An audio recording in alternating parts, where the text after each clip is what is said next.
Donc déjà, tout d'abord, bienvenue dans ce tout premier épisode, qui est l'épisode 0. On va commencer donc aujourd'hui à comprendre qui est Christelle Galibert et pourquoi elle fait ce métier. Christelle, on commence par le début. Comment tout a commencé? Bienvenue d'ailleurs dans l'épisode 0 de cette petite interview. Et si vous ne me connaissez pas, je suis Christelle Galibert, hypnothérapeute. Et avant tout, je suis comme vous. Je suis juste une femme qui a cherché en même temps sa place. Et dans cet épisode 0, je vais vous raconter pourquoi je fais ce métier aujourd'hui. Et pourquoi, si vous êtes sportive, dirigeante, étudiant ou simplement une femme qui gère tout, vous êtes au bon endroit. En 2008, soins palliatifs, une conférence, et qu'est-ce qui t'a marqué ce jour-là? En fait, en 2008, je travaille aux soins palliatifs et j'assiste à une conférence qui devait durer qu'1 heure à la base. Et là, pour la première fois, j'entends parler de l'impact des mots sur le corps. Comme une phrase qui peut apaiser la douleur. Comment une histoire qu'on se raconte peut nous enfermer ou tout simplement nous libérer. Et ce jour-là, je me suis dit, si ça marche, je vais essayer ça. Je veux maîtriser ça. Je veux faire ça. Et surtout, je veux aider les gens. Je veux aider les gens avec les mots. Parce qu'il ne faut pas oublier qu'à ce moment-là, je travaille en soins palliatifs. Ce sont des gens qui souffrent énormément. Mais en fait, la vie, elle avait d'abord prévu un autre chemin pour moi. Ok. Donc en 2011, tu as ton diplôme, il se passe quoi? Fracture des cervicales en même temps? En 2015, c'est plutôt une année charnière pour moi, parce qu'en 2013, enfin même en 2011, j'ai un premier accident de voiture, j'ai des fissures des vertèbres, et on me met quand même avec pas mal de drogue, mais je me remets assez vite et je reprends le travail. Et c'est en 2013 où je rechute au travail, et là, mes fissures, elles deviennent insoutenables. Je vis vraiment ce que c'est qu'une douleur qu'on ne voit pas, et surtout qu'on ne croit pas. Et là, j'ai des migraines qui commencent, des migraines avec aura qui débarquent.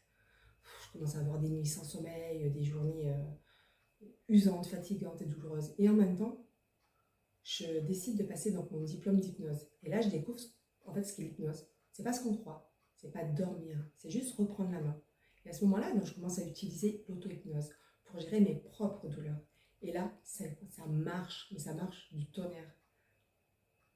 C'est là que je comprends en fait que le corps ne ment pas et que le mental, ça peut devenir un allié. Donc ouais, bien sûr, j'ai mon diplôme, c'était pas très facile parce que je débutais là-dedans, mais avec acharnement, je l'obtiens. Je fais ce que personne n'ose faire. Et la street hypnose avec le tract dans la rue, t'as vraiment fait ça? Et quelques temps plus tard, je me mets à faire donc de la street hypnose avec quelqu'un que je rencontre et je vais dans la rue avec lui. Et donc dans la main, on tient un panneau, on vous hypnotise gratuitement. Les gens ils nous regardent, ils me regardent bizarrement. Et puis ils s'assoient et là, je comprends une deuxième chose fondamentale. En fait, c'est pas l'outil qui compte, c'est vraiment la relation qu'on a avec l'autre. Et ça, il n'y a rien qui vaut ça. Parce que là, vraiment, on installe une confiance. Et en fait, c'est à ce moment-là aussi, enfin un petit peu avant même, que je commence donc à accompagner ce jeune tennisman. Et ça dure pendant 3 ans.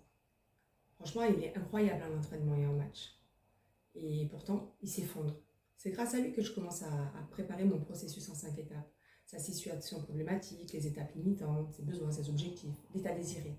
Et sans savoir, il m'offre mon métier. C'est incroyable.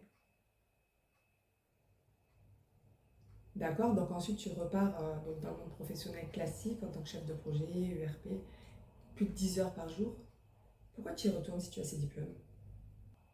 Pourtant, en 2016, voire même jusqu'à 2025, je repars en ERP, chef de projet, je travaille entre 10, 12, 13 heures par jour, parfois 2 heures de transport à cause des bouchons, je gère des projets qui valent des millions avec plusieurs clients, des équipes, tout ça en croisé.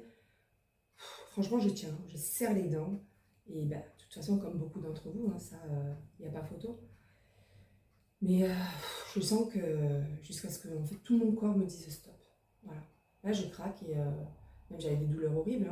J'avais la médecine du travail et je suis en arrêt. Voilà. Donc pour le moment, j'ai cru que c'était un échec et que j'avais tout raté. Sauf que aujourd'hui, maintenant, je sais qu'en fait, c'était une protection. C'est mon corps qui m'a sauvée à ce moment-là.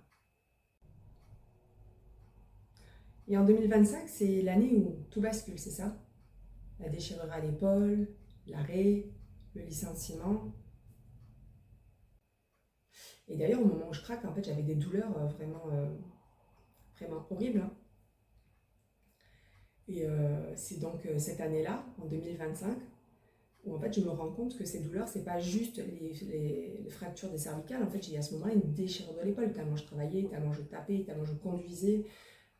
Voilà, donc j'étais à la limite de l'opération, ce qui n'a pas été fait. Mais j'ai eu un arrêt, hein, d'une année entière, où j'ai rien pu porter, rien pu faire comme avant en fait. Je devais maîtriser tous mes gestes, les contrôler. En plus, c'est mon bras droit, je suis droitière, c'était vraiment très très limitant.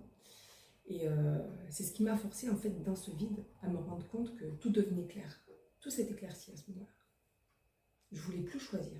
Je veux plus être performante. Je veux juste être moi-même. Et je veux plus survivre non plus. Et en fait, ma mission de vie, elle est là. C'est de pouvoir mettre une solution douce à disposition pour que chacun puisse s'épanouir à son rythme et en se révélant. Sans drogue, sans se brider, sans excuser d'être qui on est. C'est vraiment pour ça, en fait, que vous soyez sportif, dirigeant, étudiant, femme débordée, TDAH, HP, TDAH, le processus, en fait, il est similaire. J'ai juste adapté la singularité de son utilisation. Et même, je vais tout vous expliquer dans ce podcast. Et donc, c'est grâce à Jeune Tennisman que tu as compris ton processus signature. C'est bien ce que tu nous raconteras dans l'épisode 1, justement. On va décortiquer ce processus en 5 étapes. Grâce à Jeune Tennisman, je vais vous montrer pourquoi une dirigeante qui bégaye devant son COMEX, pourquoi une étudiante qui fait page blanche vivent exactement la même chose, chacun dans leur cerveau. Et si cet épisode 0 vous a parlé, tout simplement abonnez-vous à la chaîne et on se retrouve dans l'épisode numéro 1 pour la suite. D'ailleurs, vous trouverez en dessous le lien pour réserver votre appel découverte et en description, si vous voulez déjà, on peut voir ensemble votre situation et votre état désiré. D'ailleurs, juste en dessous, vous trouverez également le lien pour réserver votre appel découverte en description. Et si vous voulez déjà voir ensemble votre situation et votre état désiré,